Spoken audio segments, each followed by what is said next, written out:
DJ PK, and we're joined by Mike Folta, radio play-by-play voice of the Utah Mammoth. Mike, good morning. Victory is mine. Victory is mine. Good day in the morning to you people. Victory is mine. Church League softball absolutely dominated last night, fellas. Got the job. Three for 5 at the plate. I tried to hit a homer the last at-bat, and I popped out. Also, I stepped on the wrong side of the bag once going down to first, so they called me out for that. But single, double, home run. Pretty good day at the plate for the kid. So I drank from the keg of glory this morning. No triple, huh? The wheels just aren't there like they used to be? It's not going to be able to leg anything out? No, hey, turning the bases, like rounding a base is a skill that I never really had, but it's been entirely lost now. Okay, are you the Caucasian Barry Bonds, or you're roided up? I'm natural, PK. I'm natural up there, and you know what? I'm not really a Bonds type. I'd be more of an Ichiro. I'm a bit of a slap hitter and run it out. Well, then why'd you go for the long ball? Are you being selfish? I was. We were up, I think, 30-1, so I thought I'd tempt one. All right. Will the Utah Mammoth be up 30-1 on the Edmonton Oilers? A team. Why can't they beat the Oilers? Yeah, what's the deal? 30-1. If it's 30-1, you might have to roll me out on a gurney after all those goal calls. But a big one tonight against Edmonton, and yeah, you're poking at it, DJ. Mammoth have never beat the Oilers. In fact, you look at the box scores, and there haven't really been a ton of close games, even going back to last year. Utah lost 6-3 in October against these guys, and then 5-2 against Edmonton again on March 24th. It's funny, we lost 5-2 to the Oilers. Connor McDavid, the best player in the world, had 2 goals, and we're all standing around after the game saying, I think we played pretty well against McDavid. We did pretty well. And I think, guys, that's the sign of greatness, is when a player's production doesn't impress you anymore. It's only his artistic ability that catches your eye. And McDavid has had 2 goals each of the last 2 games against the Mammoth. And at least last game, we were sitting there thinking, well, we didn't really let him break loose, and he still had 2 goals. But, guys, if the playoffs started today, this would be the round 1 matchup for the Utah Mammoth against these very same Edmonton Oilers that have been to the Stanley Cup Finals each of the last 2 seasons. I know what you're saying, Mike. I mean, I've spun so many great radio segments over the last almost quarter of a century that they're taken for granted now. It's just like, oh, he does it again, you know? So I relate to what you're talking about on CMAC there. I can understand. Now, you brought up the great hitting, and you had 30 runs. And I've always thought in baseball, hitting, not softball, not church league softball, but real baseball, that hitting is contagious. They string together 17 hits in a game, and it just like everybody's confidence just surges, and they go up to the plate, and maybe the pitching sucks at that point, and they feel like, I'm going to do it. Now, you relate this to hockey, and where I'm going with this is the goals for the Mammoth. 19 goals in the last 3 games, 4 more goals in 7 of the last 9 games. Is goal scoring contagious, or what's going on? Hey, if it's contagious, then this team is infected because you said it. 19 goals over the last 3. It's been a shooting gallery in the offensive zone for the Mammoth the last few games. And look, the last couple of games they haven't played the best competition. Mammoth have won 3 in a row. They beat the LA Kings on a night where the Kings were really flat.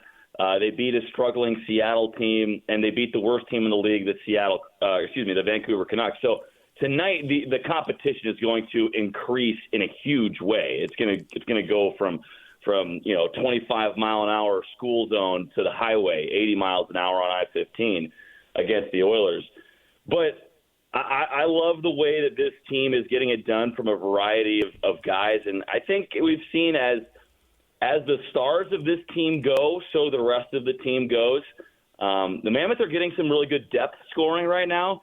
But, boy, when Clayton Keller and Nick Schmaltz and Mikhail Sergachev and Dylan Gunther and Logan Cooley, when those guys are producing offensively, this team feels invincible. And it feels like it raises the level of everybody else around them. And so I look to the captain. I look to number 9 to lead the way. He's been really good recently.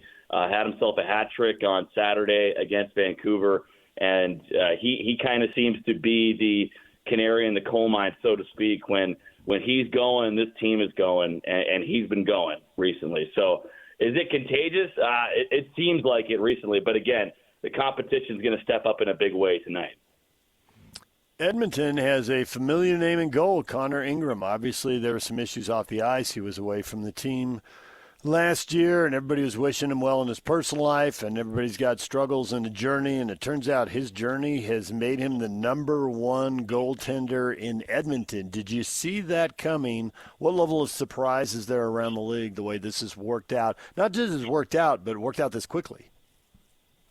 Yeah, it is surprising. It is surprising. But at the same time, Connor Ingram, when he was traded to Edmonton by the Mammoth back on October 1st, we knew he was an NHL caliber goaltender. We had seen him last year. He played 22 games for what was then the Utah Hockey Club.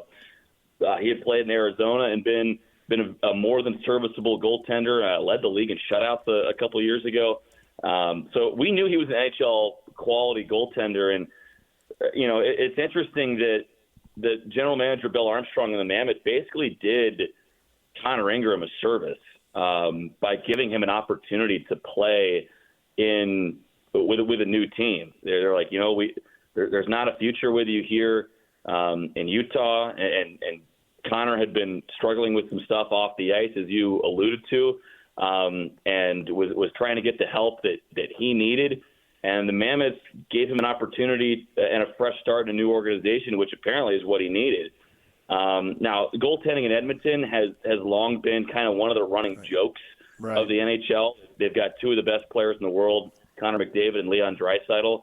And, it's just a rotating door at goaltender. They traded for Tristan Jarry, who was a longtime goalie with the Pittsburgh Penguins. He was even worse than the previous guy they had. They've run Edmonton natives out of town. They've traded for guys, and now they traded for Connor Ingram. And the Mammoth retained salary on Connor Ingram so that Edmonton could basically fit him in the salary cap and also move him down to the minor leagues without having to put him on waivers. He's a Saskatchewan guy, so he's from Western Canada. So playing in Edmonton, he's a little bit closer to home. He's from a small town of about 400 people in Rome, Saskatchewan. But he's a little bit closer to home playing in Edmonton. And he is, I don't want to say he's turned into, 2024 or 2004 Dominic Hasek or 2007 Martin Brodeur. But he's given them just enough. And, guys, they're playing really well in front of him, too. There was a pretty funny soundbite a few nights ago when he had a shutout, and they interviewed him on Sportsnet. And he tells the reporter, he's like, I didn't really do much tonight. So this team is playing well in front of him, and he's an NHL caliber goaltender, as we know, that is living up to the billing. I'm not a big statement game kind of guy in the regular season because I think you make statements in the playoffs. But could I argue that the Mammoth really need to show well in this game as opposed to if Edmonton loses is like, for them, for their perspective, so what? Yeah, I've been struggling with the label of this game, PK, because we heard from one of the players, Alexander Kerfoot, he called this week, 3 games at home this week, he called this week the most important week of the year. Mammoth have not clinched yet, right? But they're really close to, and they could clinch as early as this week. But I'm looking at this game, and I'm like, is this the game of the year? Because it's not a team that's chasing you in the standings, right? Like some other games have been. But it does feel like a big statement. You've just beat some teams that aren't as good, and now you're facing the team that you very well could be seeing in the first round, and you've never beaten them. So you have this juxtaposition of like the reigning Western Conference champion Edmonton Oilers with the glitz and glam of Connor McDavid, a team that has been to the far reaches of the Stanley Cup playoffs, and you have the upstart Mammoth. And kind of pitting those two things against each other, it's a really fascinating clash. So I'm not ready to put it on like game of the year status, but statement game. I think absolutely. Like, you have not been able to play with these guys. Who the last couple of games you've seen Edmonton, they've been the class of the Western Conference the last 2 years, and you've not been able to skate with them. Can you do that here tonight at the Delta Center? On national television? It's going to be a 7:30 puck drop. We call the national TV games, we call those radio exclusives. If you want a local broadcast, you're tuning into us on EKSL Sports Zone. So I think it's absolutely a statement game to try and beat a team that you never have before, to respond to the increase in competition and to show that you can play with a team that has been the best team in the Western Conference, at least in the playoffs, the last 2 years. There are some trends that hold true across sports, college and professional, especially with the college game becoming more professional. Excuse me. Michigan is the number one defensive rating in the country, and they win the college basketball championship. Your arch rival Indiana Hoosiers, defensively, number 4 in yards allowed, number 2 in points allowed. They have an undefeated season. They win the championship. The top 4 NBA teams in defensive rating right now are first and second in the East and first and second in the West, and they have the 4 best win totals in the entire league. So when you mentioned earlier that the Mammoth have been pretty good defensively, so when they score goals, it's like they're unbeatable. At 218 goals allowed this season is third best in the West. Is that indicative of where you think this team would, or should be going in the postseason? They're one of the best defensive teams, and we're seeing how this is playing out across multiple sports. Do you find that it holds true in the NHL? I think it does to some extent. I think the bigger piece to the defensive question is goaltending when you get to the playoffs. We were just talking about the Edmonton Oilers, and they kind of won in spite of their goaltending, or they got to the finals in spite of their goaltending. And they were changing goalies like in the Stanley Cup finals last year. I mean, they still didn't know who their best choice in net was. Whereas the back-to-back Stanley Cup winning Florida Panthers have a guy who's probably a future Hall of Famer in Sergei Bobrovsky, and he had an okay regular season, but he turned it on in the playoffs and was really good in the postseason for Florida when they needed him. And so I think the goaltending is a big part of that. I think also special teams is huge, guys. And the Edmonton Oilers pretty much all season have had the best power play in the NHL. But last year in the postseason, they had a historically good penalty kill. And so even though the goaltending was just kind of so-so for them throughout the playoffs last year, their penalty kill was so good. They played so well in front of Stuart Skinner and Calvin Pickard that they were able to mitigate some of that, and that helped them win close games. And that's the thing, guys, over a 7-game series in the postseason, you're going to have to win a game like 5-4, and you're also going to probably have to win a game 2-1, or at least you're going to have to be able to do both over the course of a 7-game series, and certainly over the course of multiple 7-game series.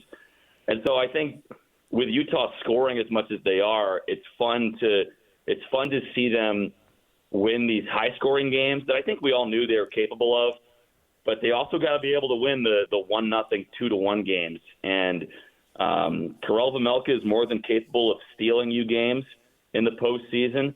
I think he's been good for most of this season. There have been a couple little dips, but he's a pretty consistent guy, pretty level-headed guy. And I think heading into a 7-game series with Veggie makes you feel pretty good knowing what he's done this year and last year here in Utah. When Edmonton clinches a playoff, it's probably ho-hum. How do you think it's going to be, and I'm going to say when, the Mammoth clinch? You think it'll be a big celebration? I think it will be. I'm really hoping it's here on this homestand so we can have a little celebration. You look at a lot of the analytics folks and their percentages, their calculations, they're giving Utah like a 98, 99% chance to win or to get to the playoffs. But all you have to do is look at those little charts that ESPN puts out all the time, like the percentage to win graphs, where it's like 99% when Duke has the ball in the closing seconds, and then it flips very quickly to 99% to UConn after Mullins hits the three. So you can't put a ton of stock into those percentages, and that's why Kerfoot said that this week is the biggest week of the year, because you're really close. You've worked hard to get in a good spot, but you're not there yet. And all the Mammoth can do is try to win these next three games. And they're three big games. Edmonton, a team you could face in the playoffs. Nashville on Thursday. That's a divisional opponent. That's a team that's chasing you as well. And then the Carolina Hurricanes, who are one of the favorites to get to the Stanley Cup Finals out of the Eastern Conference on Saturday night. So three really big games, three games that are not going to be easy. It's great competition this week, and it's going to be a ton of fun. I'm expecting a big celebration. Did you guys see the partial reveal of the new Zamboni on social media? The Utah Mammoth put out like a little teaser video of what looks to be some kind of mammoth themed ice resurfacer.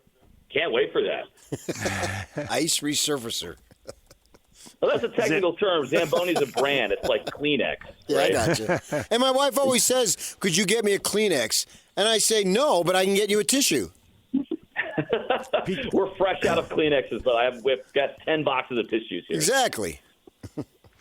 Well, you'll probably buy the Kirkland brand anyway, so no name brands for you, right, PK? You play the Kirkland signature ball?